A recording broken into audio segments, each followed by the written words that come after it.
Right, guys. I just want to see how the submission for the first assignment is going. Is it due on Friday? Is that correct? When is it due, Kim? Or has it already been submitted? Yes, it is. It's Friday. It is due on Friday the 10th.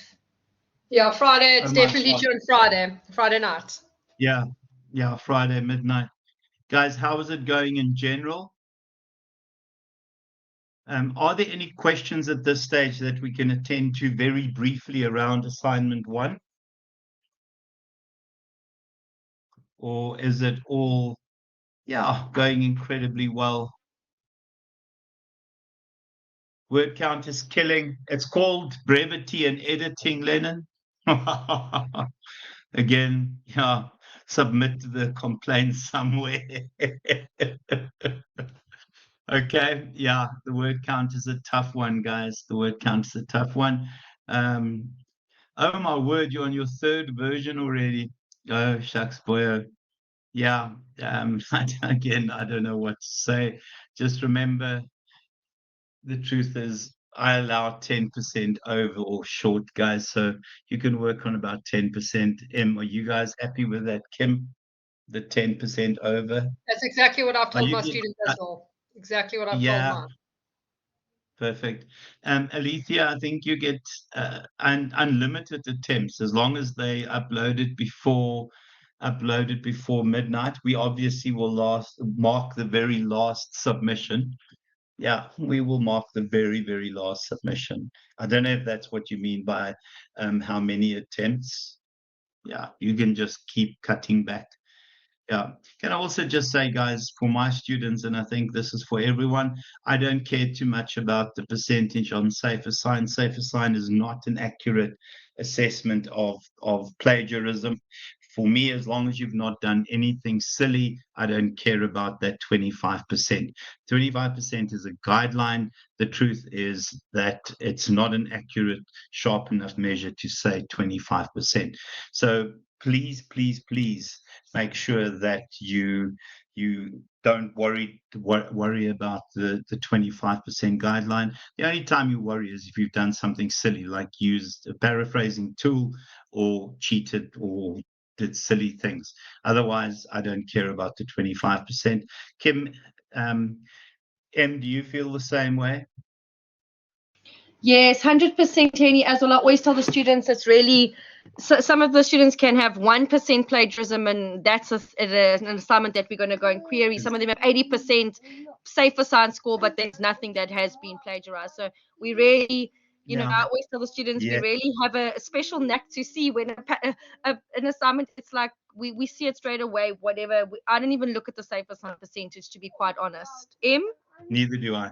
Yeah, I'm exactly the Neither do same I. as Kim. Kim and I work very similarly, closely together. So I totally use it as a guide, but don't stress about the similarity, the actual figure. You can go in and check the report if you have any queries about it or anything like that. Yeah, I agree with that. Please don't use AIs, don't use paraphrasing tools, honestly, your own words.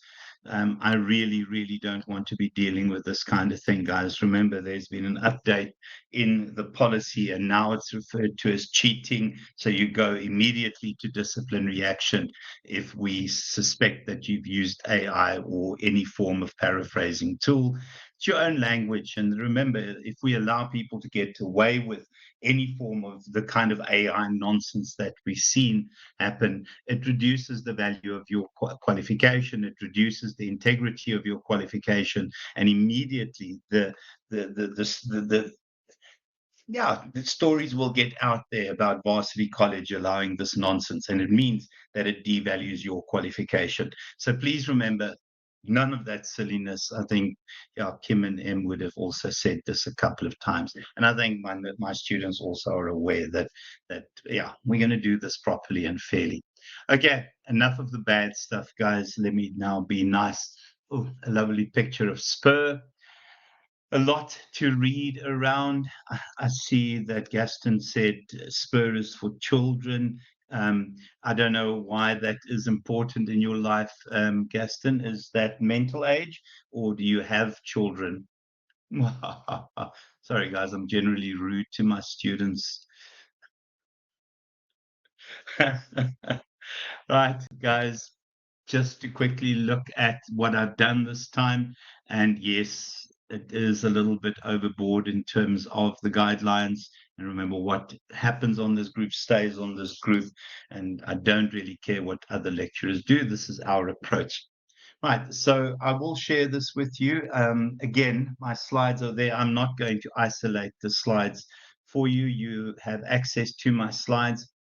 So let's look at the first one. Yeah, strategic decision making and macro environmental analysis. Can I just check? Have I shared this with you previously? Have I shared that with you previously? Clearly I haven't. Okay, I will make sure that I share it. Guys, and the reason that, other than that it's nice and colorful, that I've put it up there, is this is a nice way of doing a PESTLE analysis, because it actually gives you guidelines in terms of the kind of wording that you will look for and use in your PESTLE analysis. So this to me is my go-to thing, and I've given it from my second years right through to my honors and postgraduate students. This is a wonderful way of actually starting and looking for specifics in terms of your PESTLE analysis. So have a glance at this. I will definitely share it. I apologize if I haven't shared it, but I will make it available immediately after. If you want, you can take a picture of it now, but it will be available very, very soon. Yeah, and I'll come back to that. Right, so let's look at the first one. What is strategic decision making and the PESTLE analysis? And remember, when it says macro environmental, we're only looking at the PESTLE aspects of the environment, of the external environment. Let me start by doing that. Strategic Learning Unit 4. It would have been wonderful if I had checked which slides I should look at, but that is fine. Right. So if we look at strategic decision making, in terms of the question, guys, and Kim M, please jump in if you want to add anything and if I've missed anything out. You'll see here what is strategic decision making. Now, in terms of strategic decision making, I've highlighted a couple of slides, but in terms of the traditional way of strategic decision making, we talk about it as a rational, linear, cognitive, and often top-down approach. And it really is about looking at our vision and mission and then looking at information in terms of the external environment. So it's about making predictions, making assumptions about the external environment. On the basis of that, those predictions and those assumptions, you then would create some set of strategies. And obviously, once we've had an idea of what we believe will happen in the external environment, those would translate ultimately to opportunities and threats. But it is about anticipating, it is about predicting. Now, what we also have to understand is that this is really become a dated concept. The world is so completely insane at this stage that you cannot rely completely on your predictions, on your assumptions, on, oh gosh, somebody is now asking somebody on our WhatsApp group, guys, please help them with the right link. I don't know how many times we can share the right link, thinking that this is cancelled. Okay, sorry, I'm having a moment again. Guys, and then also, I think once we've had this information, once we've made our assumptions about the future, you then start doing your SWOT analysis in this element, obviously your opportunities and threats, and ultimately this will lead into your strategies. You can see the kinds of criteria we use in terms of determining the best alternatives, but it's often those that will give us maximum return on investment. So when we create strategies, ideally we want to create strategies that capitalize on strengths and opportunities and counteract threats and weaknesses. And the only way you can do that is by having assumptions about the environment and assumptions about the future. So it is the thinking first approach. And as I said, this has become dated. This would have been fine in the 80s and 90s and maybe in the early 2000s, but the world has completely gone insane. So yeah, you would still do this as an organization, but you'll realize that there are significant limitations to the thinking first approach. The second one is the seeing first, and these generally go hand in hand. I do this for organizations. I do strategic planning for organizations, again, with the understanding that it is full of limitations. This starts with a vision, and really it's the ambitious future, it's the dream future an organization sees for itself.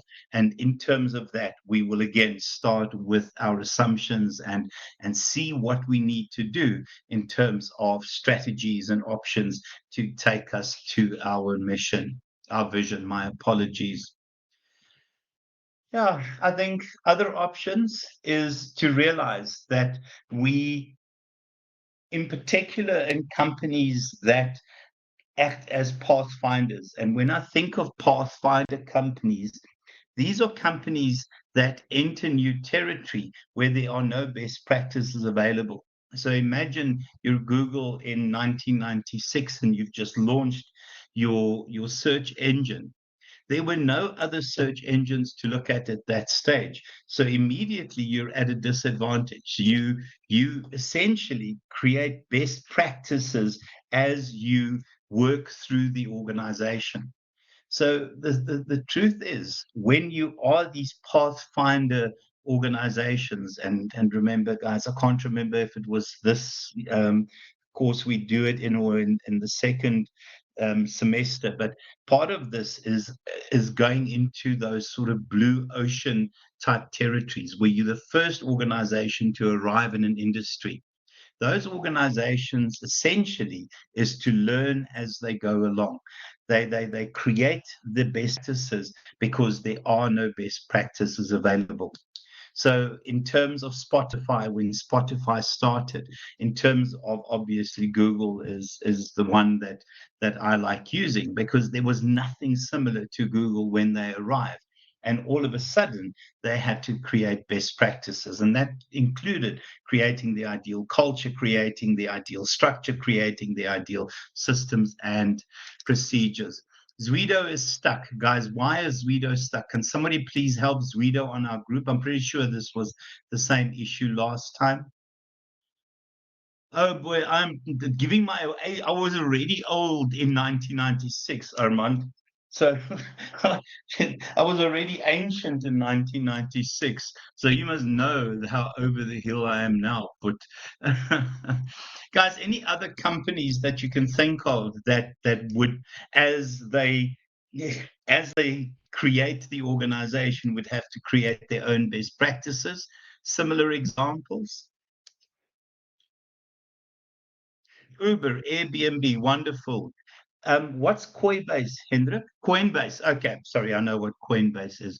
Guys, and then also in terms of AI organizations, we have so many new AI systems and companies starting up that it's about creating as we do. It's about figuring out as we do. So those traditional approaches to strategic management are completely dated. And in particular, in these kind of brand new pathfinder companies, they're not particularly relevant. Okay, what else have I missed? Right, I think that's question one. Have I missed anything there? And then obviously in terms of the macro environmental analysis, guys, remember, it's just a brief introduction. So in terms of the macro environmental analysis, and I'll look at the slide in a second, remember, when we look at the external environment, in particular the macro environment, we look at creating a set of assumptions. So if you were to make assumptions at this stage, thanks Armand for doing that. If you were to make assumptions and you were a company in South Africa at this stage, what would be some of your assumptions around politics? Thanks, But. Sorry, I'm talking to Armand. He's on my WhatsApp group. What would your assumptions be around politics? Yeah, don't hold property. That's a strategic decision. So your assumptions, guys, would relate to what would happen in Israel, what would happen, my apologies, or don't fill your car up, or what would happen in terms of the elections as they are about to unfold. But the truth is, there's certain assumptions. We need to be concerned about the oil price. There are assumptions in terms of the economy that the rand would go to 30 rand to the dollar towards the end of this year. So all of those things form part of your decision making. So I also said slide 14. This time I prepared, guys. I'm not just making stuff up as I always do. Right. So in terms of why we want to look at the external environment, I think we need to understand that in hostile environments in particular, you still need to pay attention about making decisions, about making predictions, about creating your assumptions. In terms of these kind of IT environments, guys, I think you need to also realize that your strategic plan isn't going to be 5 years into the future. You'd be lucky to have one that lasts 6 months into the future. But I think the key thing is this.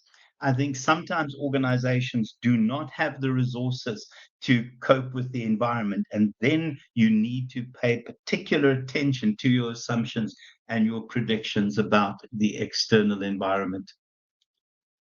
Any questions at this stage? Does it make sense? Kim, please jump in.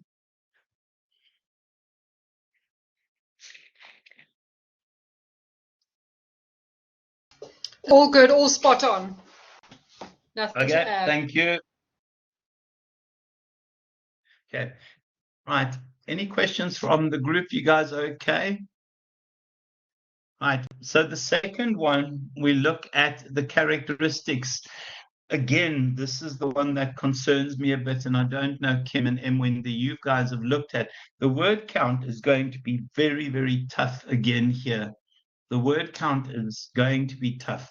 So if we look at the characteristics that we have to consider, and in particular that we consider buying Pedro's, we look at slides 9 to 13, also, sorry, yeah, learning unit 4, hold on. There's a heck of a lot here, guys. So editing, very, very important. So when we look at the characteristics that we need to consider when taking decisions, and I just need to read the question again. Yeah, the characteristics that have to be considered in purchasing that. So those are the characteristics. So the first one would relate to your decision makers. Now, what often happens is that because the world is so insanely complicated, is that decision makers adopt for bounded rationality. And essentially, what bounded rationality means is that you select the best option. It's so difficult to understand and discern what's happening in the environment that people go for the obvious. And you cannot simply adopt this attitude. You can't just go for the obvious solutions. And in terms of the expectation, we need to look for optimality. And when we think of optimality, it means that you have to consider all the alternatives. Also, what we find when people use bounded rationality is when we involve technology in decision making, we find a situation that often decision makers are faced with right versus right decisions. So we don't have a world of right versus wrong decisions. It is that idea of those old style multiple choice exams where you have to select the most correct option. What technology does it complicates decision making further because we're stuck with right versus right versus right decisions. And those are very, very, very difficult to discern.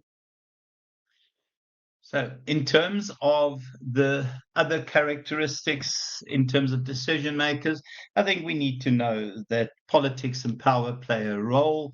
You generally will find that people who are higher in the hierarchy would have a lot more to say in terms of the decisions. They're also able to bulldoze other people, and often it means that the wrong decision is being taken because of ego and because somebody has some sort of alternate agenda.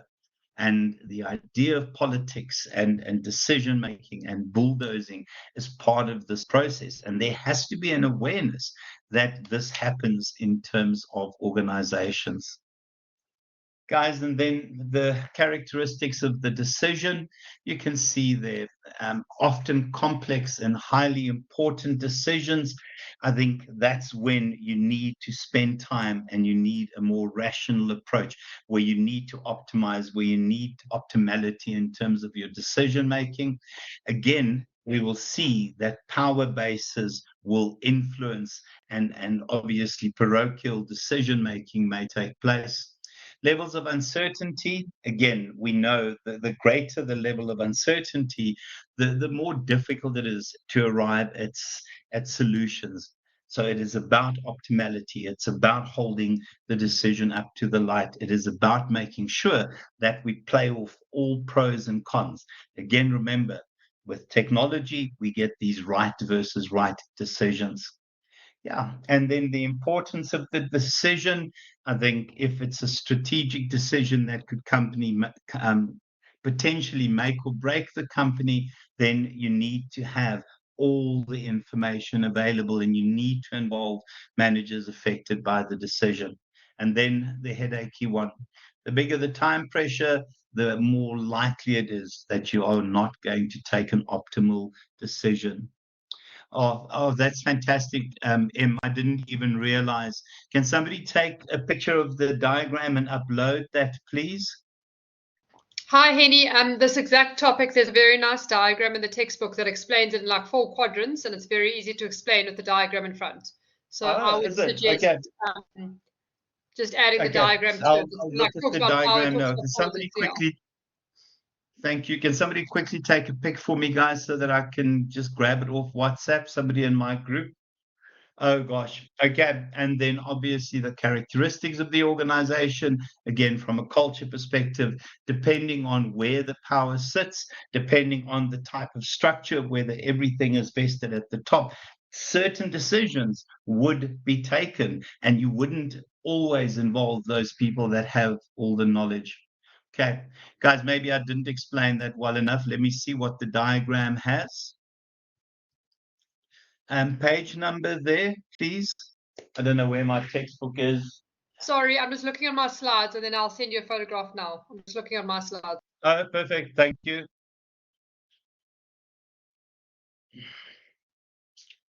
Right. Any questions, guys? And maybe I haven't explained this well enough. Okay, hold on.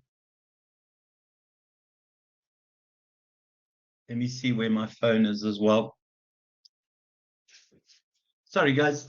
Does this make sense? Or let me just grab the diagram.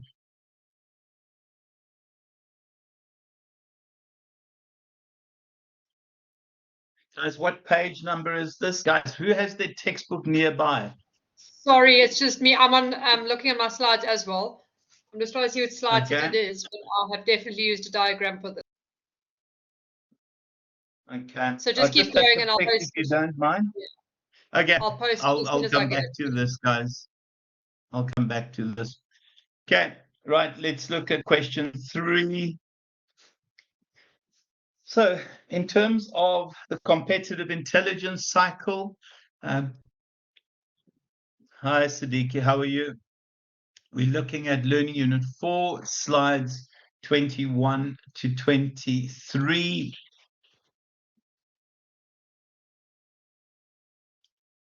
Yeah, yeah. So in terms of competitive intelligence, guys, it really is, and I know that I'm looking. Hold on a second, Gaston. Let me quickly take their boy. Yeah, it must be that one. No, it's not that, but near dis nie daai een nie. It definitely is not that one. Sorry, I can't seem to find it now, but I know there definitely is a diagram. I'm just going to go back in my slides, but I'll post it. That's fine. That's fine. Okay, let me look at this one. Is it this? No. Is that the diagram? Not No. okay. Sorry to disrupt your lesson. You can keep going. I'll send it to you on WhatsApp when I find it. Yeah. Well, it'll be minus 10% on your submission, clearly. Oh, sorry. Okay, guys, let's look at the competitive intelligence cycle. So in terms of competitive intelligence, it is really about looking at the external environment and trying to discern the kind of burning issues that we need to be concerned about in taking our decisions. And it's constantly being aware, it's constantly having an ear to the ground, it's constantly being aware of little smokes in the distance that could be strategic fires that we need to worry about. So in terms of the strategic cycle, 5 steps there. So this is the answer now, guys. The first one is to identify the strategic decision to be made. So it's pretty obvious what the strategic decision to be made in this instance is. It is, yeah, I've been accused that I give too much information, but should we or should we not embark on bringing in Pedro's into our fold? And should we buy Pedro's or not? Okay. So, in terms of key intelligence topics, the key intelligence topics would be those things that we will find additional information on. Now, again, I'm not going to give too much detail here, but what are the kind of things, and you guys can answer this, what are the kind of things that we would look at in terms of just taking a decision on purchasing a new brand? What are the kind of areas that we would need to collect information on in terms of expanding our brand? And that's a question to the class, obviously. So definitely financials, without a single shadow of a doubt. Definitely market share. Where do they compete? Do they fit into our own portfolio? Yeah, absolutely, Gaston. What else, guys? From an economic perspective, what are we expecting in terms of the economy? What is happening going forward in terms of the economy? You would also, and it's part of market share, want to see what other competitors are out there in terms of that particular industry. So these key intelligence topics are those bits, those areas where we would focus on in order to get additional information. In terms of step 3, yeah, here we go and collect the competitive intelligence, guys, and you can see here there are a number of data sources available, and this is an indication of where to look and how to collect.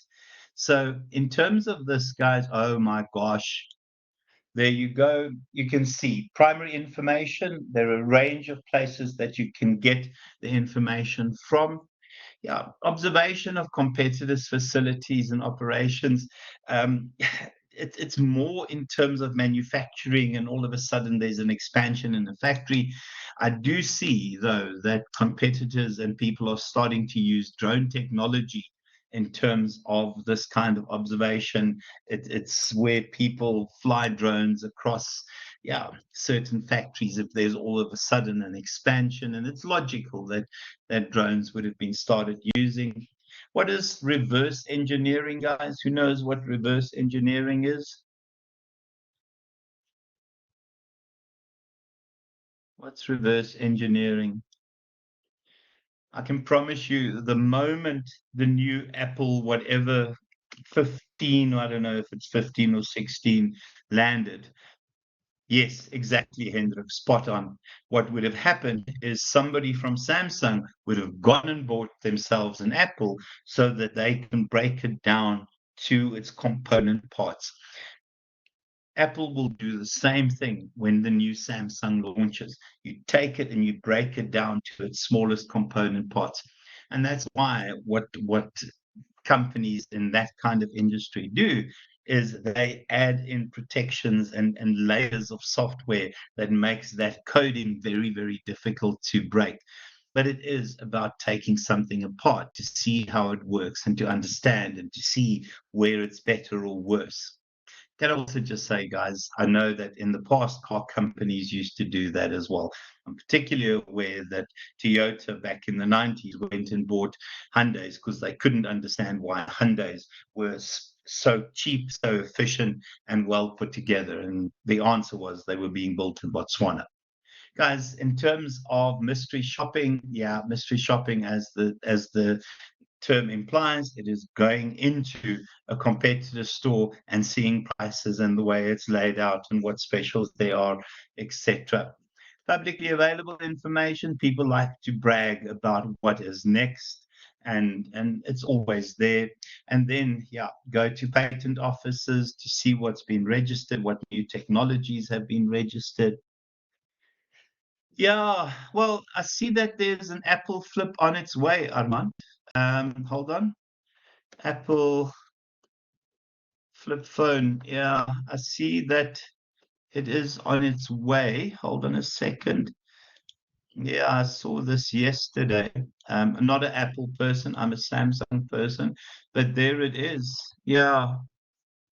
So I don't know how much of Samsung's technology was in that, and also don't know whether this is just yeah, a rendering rather than the real thing. But it is there. I'll share this with you guys. Hold on. Who has a flip phone? You reckon it's a ploy boy? Yeah, die ons gaan hulle mislead here. So sorry guys, I've just shared Apple's ploys with you. Very good, boy. Somebody understands some of the theory at least. Well done, guys. And then yeah, to chat to employees, but obviously a lot of employees will have NDAs that they have to be concerned about. And then competitive signaling. If that's not a competitive signal that I've just shown you, then I don't know what is. So often companies will make suggestions about the next big thing that will happen. And Apple are really, really renowned for that. They are always letting people know that something is on the offing. I think it's more, yeah, well done, Gaston. I think it's more competitive signaling, but it might be a ploy as well, boy. Guys, and then you go out and gather information. Yeah, no, boy, you need marks somehow. I still don't think it'll be enough to pass, but fortunately, you write your your student number when you write the exam, so I can't really see who I'm marking. I'll look for yours. So in terms of the next step, it's about gathering information and then evaluating, guys. Just remember, in terms of this is where AI plays a significant role, data analysis, data science. I mean, there's so many points of information that people are concerned about. And then obviously your analysis and a variety of tools are available. And again, AI playing a significant role in terms of that. Any questions on that one? Where is that? I just remember that is the focus of the question. So you need to make sure that you not just give a theory answer, guys, because it's easy to give the theory answer. Give us specifics in terms of this kind of information. Don't just say the publicly available information, because then I'm going to be annoyed and I'm not going to give you marks. Okay. Any questions, any comments at this stage?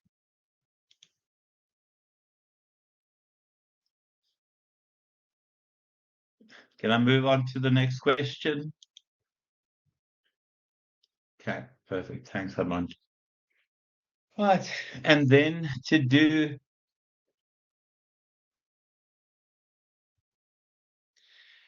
yeah, um,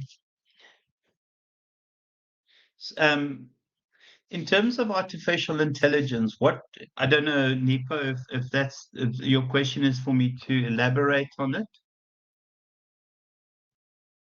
What artificial intelligence allow people to do is they allow you to essentially analyze millions and millions and billions of data points. So in terms of the kind of information that you will collect, it could be anything from customer ratings, anything right through to comments on the internet. And all of those essentially are data points. And what AI does, it allows you to efficiently analyze those data points and spit out information that is usable.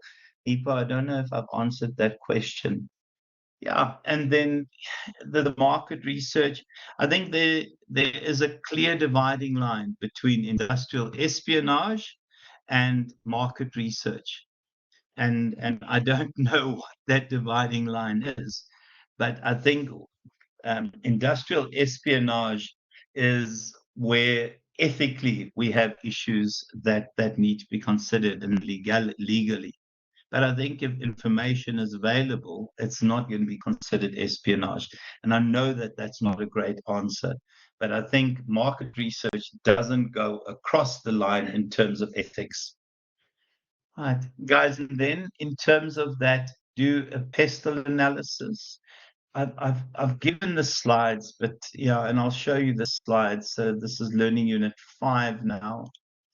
I'll show you the slides. It's a heck of a lot of slides. Hold on. Yeah, where is that? There are some of the discussions and the details. I'm not going to go through this. I think you guys have seen enough on the macro environment now to get sick around the macro environment. My apologies. We're not going to look at the global environment. We're asking only for the PESTLE factors. Guys, again, my default setting, oh gosh, is not that, is, where's my picture? That's my default setting. You can look specifically at those kinds of issues, government policy, and I don't want to provide answers, but we know that the competition board might have a glance at the takeover of Pedro's. I think, again, are we creating monopoly? Is it anti-competitive behavior? Political stability, all of those decisions influence whether you'll expand or not. Yeah, I don't want to have a great discussion there. Economic growth, I think we're growing at just under 1% or 1% a year. Officially, South Africa now has the highest unemployment rate in the world. And it's not a thing to be the best at. So we're the best rugby players, but we also have the highest unemployment rate in the world. And it's that duality of South Africa that's always concerning. And you can see some of the interest rate, inflation rate issues. Population, yeah, in terms of health consciousness and lifestyle and convenience, and the fact that people don't go to restaurants as much as they used to and rather use takeaway, which what Pedro's focus on. And then you can see technology there. Don't know whether that will have an impact. And you can see in terms of the laws that we need to consider. Guys, for my students, please don't separate political and legal. Keep them as a single assessment. It's very difficult to separate politics and legal. So when you do my assessment, just go political, legal. And I think Kim and Em would be happy with that as well. I don't know, Kim, anything on political, legal? Do we want to separate that, or do we keep those together, Em?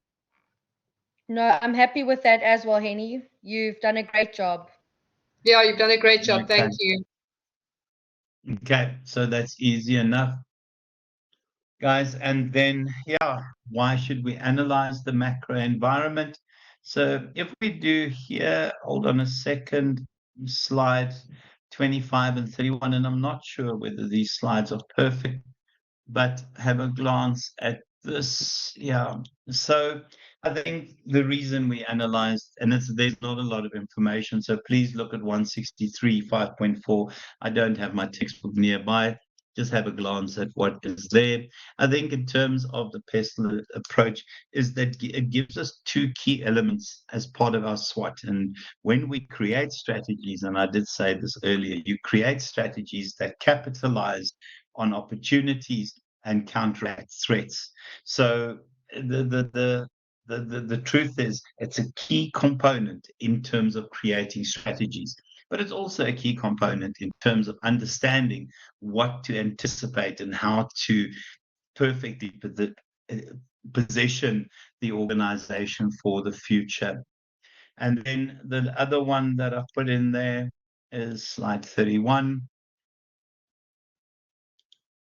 Yeah. So, yeah, is that the right slide?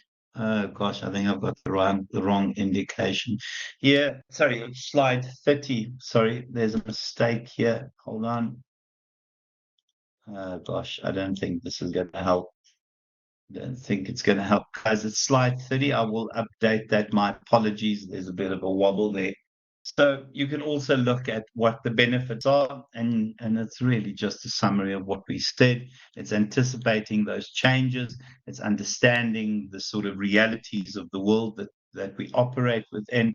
It's also understanding how to prioritize our resource allocation decisions. And it's about this here. It's about reducing risk. It's about raising awareness. It's about positioning yourself as we hope that we'll have these early warning systems that are available. Right. Any questions on the first one there? Any issues, any concerns?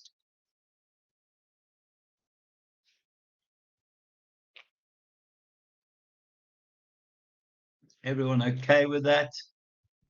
Perfect.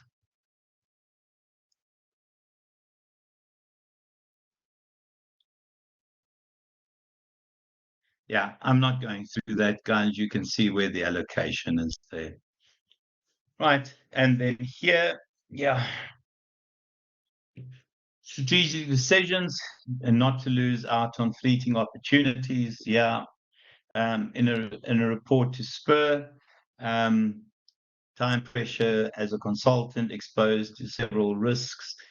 Required to include a report of disclaimer, informing them that there are a variety of limitations. Okay, guys, so if we look here in terms of the analysis tools that we've used, now I'm assuming that it's the CI analysis as well as the PESTLE analysis that they refer to here. So it is Learning Unit 5, slide. Gaston will have a glance at that now, Boya. 31. Yeah, and I think the key thing here is that embedded in each of those systems, there are a number of limitations, but I think we can never anticipate what the environment would really hold. I think it's about the fact that there are so many uncertainties in the environment. And if your assumptions are wrong about the environment, you are not going to have accurate decisions.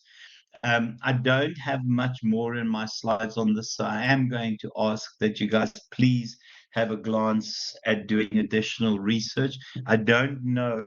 Yeah, Nipo, the word count is going to be a problem. Deerwald here, but it's going to be a problem. Guys, yeah, so please just do a little bit of extra research on the limitations of those. I don't know if there's anything in the textbook, but I think every analysis tool that we use have limitations. In terms of PESTLE, one of the limitations would always be our assumptions. Another limitation would be the fact that the environment is not as predictable as it used to be. So our assumptions about the future will drive our strategies, but when those assumptions have been proven wrong, you'd have to realize that your entire decision process will have to be relooked at. And the same thing in terms of the CI analysis. I think if you speak to the wrong people, if you have, misleading information, I mean, I don't know if it was Gaston or who said that it was a ploy. If that was a ploy, you could misread signals in terms of what the company intends. So you'll have to do a bit of extra research on that one, guys. And then challenges that might influence the objectivity and validity. I don't know if there's anything in the textbook, but I think you might have to do a little bit of extra research. I did put slide 22 there. Hold on. Yeah. And again, that's the reality. The truth is, it's very difficult to make predictions about the environment that is completely insane. And issues that we could never anticipate might unfold into the future. So not very predictable and highly complex, so many novel situations, which essentially, new things happen all the time that we would have never anticipated previously. Yeah, you need emergent strategies. Whoa, Gaston is on fire, guys. Gaston is on fire. Right. Have you got that picture for me? Let me just see what somebody else said. Oh, thank you, Gaston, for sharing that. But Em, have you found your pic? I've looked back and forth everywhere. I don't know if I've made it up, but 100%, I must just look for it. I've been looking frantically in my textbook, but I remembered I did a four-quadrant thing to do with that. So sorry, I must have either made it up in my brain. I'm 100% sure I did a diagram on the board with it.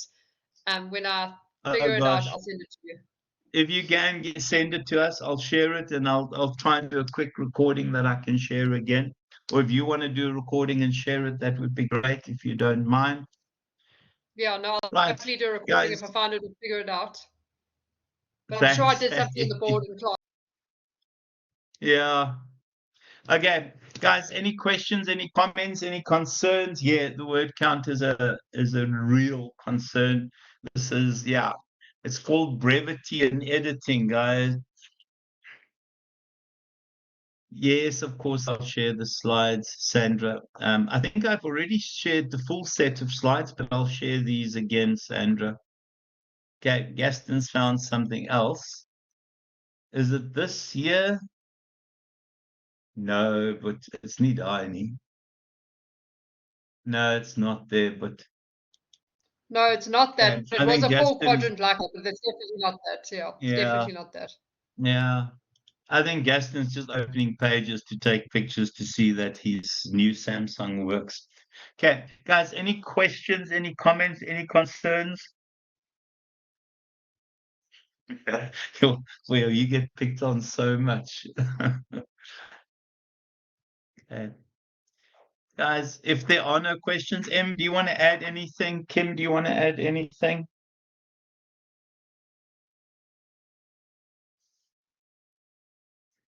It's a pleasure.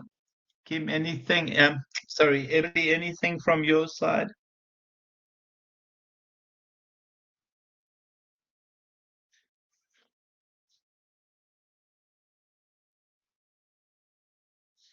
Yeah, Nipo, good luck for assignment 1. Nipo, I think in terms of year 3 and you're now sitting at NQF level 7, I think it is an equal balance between theory and application. That every time you give a bit of theory, please make sure that you use application to bring the theory to life, if that makes sense. So for me, it is that balance. And also make sure that you integrate it properly. So don't just do the theory and then do the application. We need to see that you understand the theory enough to link it to the right application. I don't know if that's answered. Kim or Em, do you guys want to come in on that question? I've just emphasized to my students across the board that application. At a third year level, you can't just be giving theory. Like you say, you have to integrate it to the application of SPUR and things like that. So totally exactly what you're saying. Yeah, and we hate bullet points, guys. Do not give Yeah, me I've also bullet said, points. please don't do bullet points. I've also replied to at least 3 Yeah. emails saying, please don't do bullet points. Yeah, it's staccato writing, and if you don't know what staccato writing is, go look up what staccato means. It sounds I've like said a to my machine gun. Tut, tut, students, tut, tut. We despise it. yeah, Okay. I'll go and highlight or underline all your bullet points on your assignment for you. But I've said to my students, if you're unsure, apply it. Like that's what my rule is often. If you're unsure That's whether you it. should apply it, shouldn't apply it, rather apply it because you're showing you understand it. Yeah. It's to prove to us that you understand the theory, guys. That's it. And the way you show us that you understand the theory is about applying or doing what Gaston does and showing off in the chat while we lecture. Okay, guys, thank you very much for this evening. Please look after yourselves, and then I'll make sure that you get all this stuff from me. Thanks, guys. Cheers, cheers. Thanks, Henny. It's a pleasure. It's a pleasure. Thanks, Annie. Cheers. Cheers, cheers, guys.